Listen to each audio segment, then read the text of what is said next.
Imagine this, 200 podiums. That's right, you heard it. Our eternal champion, Lewis Hamilton, has reached this impressive milestone, and we're going to talk all about this epic achievement. Mercedes is back on top, and wow, have they come back strong. We'll discuss how the German team turned things around and is making the other teams sweat again. And as if that wasn't enough, we know this is Lewis's last year with Mercedes. So, it makes every race even more emotional and sentimental. We'll also take a look at Ferrari and find out what's going on with Hamilton's next team and why they're struggling so much with their car. Don't forget to subscribe to the channel and hit the bell icon so you don't miss any details of the upcoming races. So folks, let's start by talking about something truly spectacular. 200 podiums. Lewis Hamilton reached this incredible milestone at the Hungarian GP, and let me tell you, that's no small feat. To give you an idea, he's the first driver in F1 history to reach this number. Just think about it. 15 years of career in F1, 7 world titles, and now 200 times among the top 3. That's a lot of champagne, huh? And the coolest part is that Lewis just keeps evolving. Remember how he started back in 2007? A talented kid, but still green.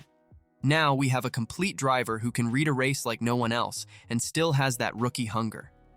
But let's be honest, the past few years haven't been easy for our champion. Mercedes slipped up with the new regulations, and Lewis had to work hard to scrape some points together. But then 2024 arrived, and my friends, Mercedes came back with a bang. This is where the story gets even more exciting. The German team improved the car little by little. The updates they brought to Monaco, they were a game changer. Suddenly we saw George Russell and Lewis Hamilton back where they belong, on the top of the podium. Speaking of which, what a victory that was for Lewis at the British GP, right? 3 years without a win, and he chooses Silverstone to break the drought. It was absolutely thrilling, wasn't it? And speaking of Mercedes' comeback, we can't forget to mention the man behind this resurgence, James Allison. Guys, this man is a true engineering wizard. After being somewhat removed from day-to-day operations, Allison returned full force to the role of technical director at the end of 2023, and what a return it was. James came back with some heavy self-criticism. He bluntly admitted that the team had failed to identify the car's weaknesses and that they lacked self-criticism. Imagine that, a guy coming in and saying, "Guys, we messed up." That's why everyone respects Allison so much, but he didn't stop at criticism. James rolled up his sleeves and started working hard to understand the car's problems. He realized that the approach that worked until 2021 no longer served with the new rules. It was time to rethink everything. Allison focused especially on the interaction between aerodynamics and vehicle dynamics. He saw that this was the key point to solve the bouncing problems that had plagued Mercedes in recent years. And it looks like he nailed it. The updates the team brought to Monaco have James's fingerprints all over them. He worked with the team to redesign the floor, improve the air intakes, and give the W15 a new look. And the results? Well, we're seeing them on the track, aren't we? What's most impressive is how Allison managed to change the team's mentality. He brought back that thirst for victory, that desire to innovate that made Mercedes dominate for so long. It's like he gave everyone on the team a confidence boost. And you know what's even cooler? James isn't satisfied yet. He's already looking ahead, thinking about how to maintain this progress and prepare the team for the changes coming in 2026. With Allison at the technical helm, you can bet that Mercedes will continue to give their rivals a hard time for a long time. And it doesn't stop there. Mercedes not only improved the car, but they also seem to have finally figured out how to make it work right. Lewis is saying he's got a lot more confidence to attack in the corners, and you can see it on the track. The car is glued to the ground, the tires are lasting longer, and the speed, unmatched.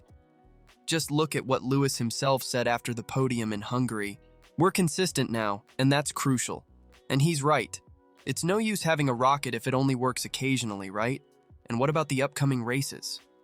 Well, Mercedes boss Toto Wolff is super confident. He thinks the cooler conditions at Spa will favor the team. Will we see another Lewis Hamilton masterclass there? One thing is for sure, Mercedes is back in the game, and they're back strong. They've scored more points than any other team in the last 2 GPs. Sure, they're still 150 points behind Red Bull in the championship, But the season isn't over yet. If there's one thing we've learned over the years, it's that you should never, ever doubt Hamilton and Mercedes. But guys, while we're celebrating this triumphant return of Mercedes, we can't ignore that 2024 is Lewis's last year with the team.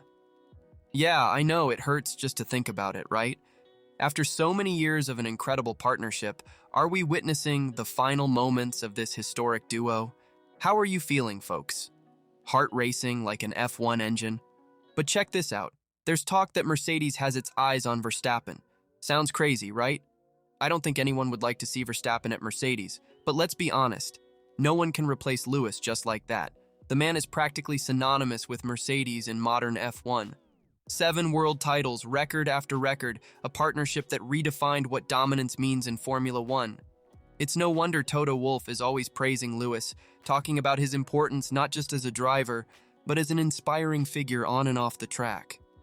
And let's be honest, Lewis is still flying. At 38 years old, he's driving like he's 25. Now, no matter what happens, one thing is certain. 2024 is going to be a year for the history books. Whether it's the epic farewell to an era or the start of a new chapter with Lewis at Ferrari, we're here to witness it all from the front row. But what about Ferrari? While Mercedes is on the rise, it seems the prancing horse is missing a few horseshoes. They started the year strong, with Carlos Sainz dominating in Australia and Leclerc shining in Monaco. Everyone thought the Italian team would finally give Red Bull a run for their money. But then, my friends, things fell apart. After Monaco, it seemed like a curse was placed on the SF24. The updates they brought to Barcelona? A complete backfire. The car became more unstable. The problems are so numerous that the dreaded bouncing from 2022 is back. Remember that bouncy ride? Well, it's back to haunt Ferrari's poor drivers. And it doesn't stop there. Qualifying performance plummeted, and new brake issues emerged. Can you believe it? In the Hungarian GP, things improved a bit. They managed to balance the car better and handle the tires more effectively. But they're still far from what the Italian fans expect from their Scuderia. And the worst part is that there's no magic solution on the horizon. The major changes the car needs won't happen until next year. Yes, friends, it looks like the road back to the top will be long for the folks from Maranello. All right, folks, that's it for today. I hope you enjoyed this quick lap around the F1 world as much as I enjoyed making it. Don't forget to leave in the comments what you think will happen in the upcoming races. Your theories are always amazing. And if you've made it this far and still haven't subscribed to the channel, man, what are you waiting for? Click that subscribe button and hit the bell icon so you don't miss any details of the upcoming races and our analyses. Thanks a lot for the company, everyone. See you at the next race, the next controversy, or the next Lewis record.